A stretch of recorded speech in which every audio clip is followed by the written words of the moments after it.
Good morning children. आज आपको transformation में पैसिव वॉइस पढ़ाया जा रहा है।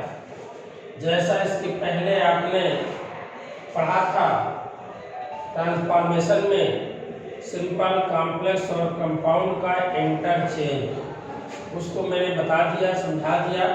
अब ये चैप्टर आपको पढ़ाने जा रहा हूँ पैसिव वॉइस। कहना ये चाहता हूँ कि इसको आपने 9th और 10th में पढ़ लिया। अब आपको रिपीट करना है, तो रिमाइंड कराने के लिए पहले मैं टेंस का नॉलेज आपको दे रहा हूँ शॉर्टली, क्योंकि पहले आपको ये डिटेल से पढ़ाया जा चुका है। अब आपको केवल ध्यान ये रखना है कौन से टेंस में क्या परफॉर्मिंग होती है। तो एक्टिव नहीं, मैं केवल पैसिव बता रहा हूँ। एक्टिव वॉइस तो सभी लोग जानते ही है, टेंस के अनुसार ही सब वाक्य बनते हैं और प्रेजेंट इंडेफिनिट से लेकर के फ्यूचर परफेक्ट कंटीन्यूअस टेंस तक 12 टेंस का ज्ञान आपने पहले ही कर लिया है। अब केवल पैसिव में बता रहा हूँ कि पैसिव में क्या क्या करना पड़ता है। जैसे ये पहला है प्रेजेंट इंडेफिनिट टेंस। इसका एक्टिव आप जानते हैं कि सब्जेक्ट के बाद वर्ब फर्स्ट आती है, आवश्यकता अनुसार एस या ईएस आता है और ऑब्जेक्ट आता है। नकारात्मक वाक्यों में सब्जेक्ट के बाद डू या डज नॉट का प्रयोग होता है, वर्ब फर्स्ट और ऑब्जेक्ट आता है। लेकिन जब इसका पैसिव बनता है तो सब्जेक्ट पहले ना आकर के ऑब्जेक्ट पहले आता है और ऑब्जेक्ट के बाद इज आर एम में से एक आता है, इज आर एम में से, और इसके बाद वर्ब थर्ड आती है, ये वर्ब थर्ड, और इसके बाद आपका बाई के बाद सब्जेक्ट जुड़ जाता है। ये इस प्रकार से इसका पैसिव बनता है। अब देखिए ऑब्जेक्ट और इज आर एम में से एक, वर्ब थर्ड, बाई और सब्जेक्ट। जैसा इसका उदाहरण मैं इसी के सामने भी लिखे दे रहा हूं, आप समझ जाएंगे कि क्या करना है आपको।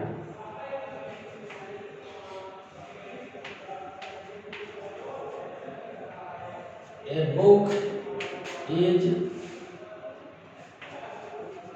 taught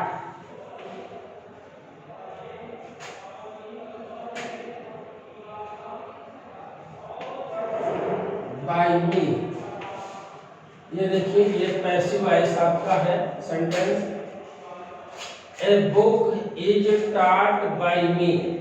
इसका एक्टिव वॉइस अगर जानना चाहते हैं तो होता है I teach a book.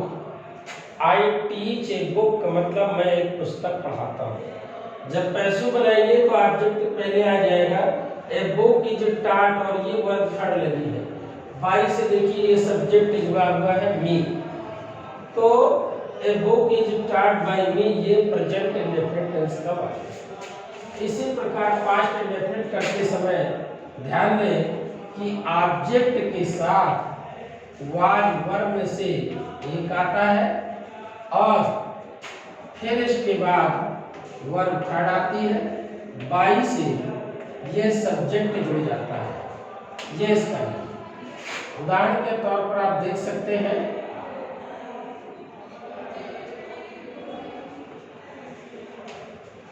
A book was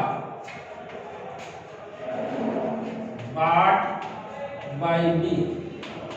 ये देखिए पैसिव वॉइस का वाक्य है, a book was bought by me का मतलब होता है एक पुस्तक मेरे द्वारा खरीदी गई। एक्टिव इसका होता है I bought a book. Passive होता है a book was bought by me, एक पुस्तक मेरे द्वारा खरीदी गई। इस तरीके से अब हम फ्यूचर इंडेफिनिट जो बनाते हैं इसको भी ध्यान रखेंगे। फ्यूचर इंडेफिनिट कैसे बनता है, ऑब्जेक्ट के बाद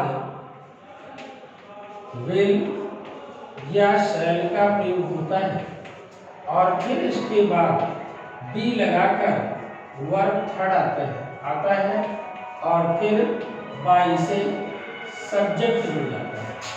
ये इसका नहीं, फिर बाई से सब्जेक्ट जुड़ जाता है। जब इसका हम उदाहरण बताएंगे तो आप ध्यान देंगे कि किस प्रकार से हम फ्यूचर इंडेफिनिट का पैसिव बनाते हैं। बहुत अच्छे ढंग से समझने की जरूरत है।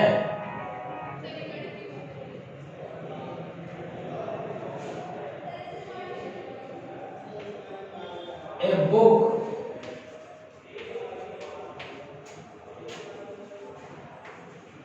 will be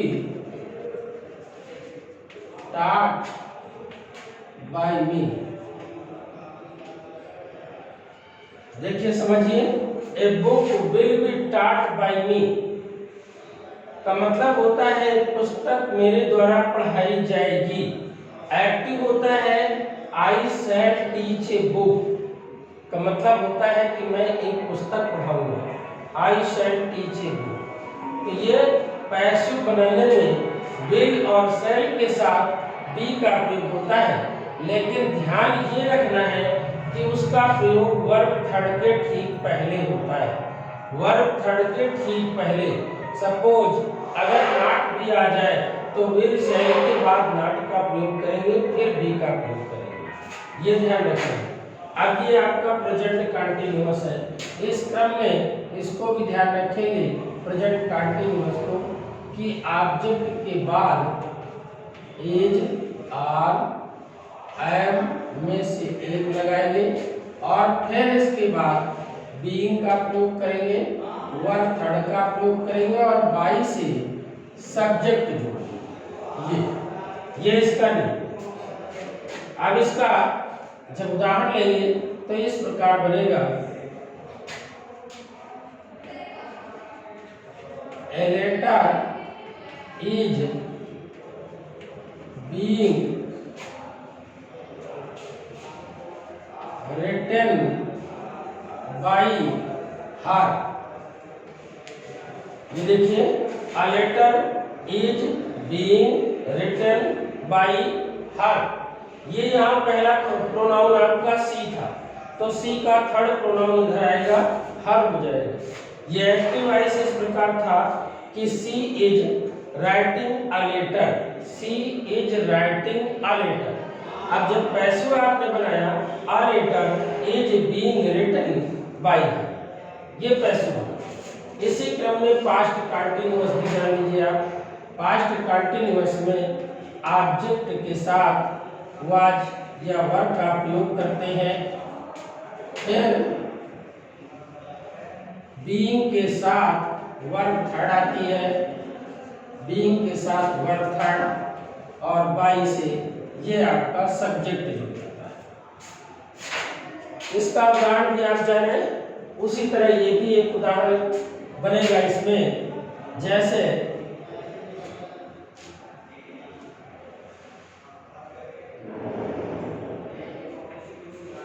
the Ramayan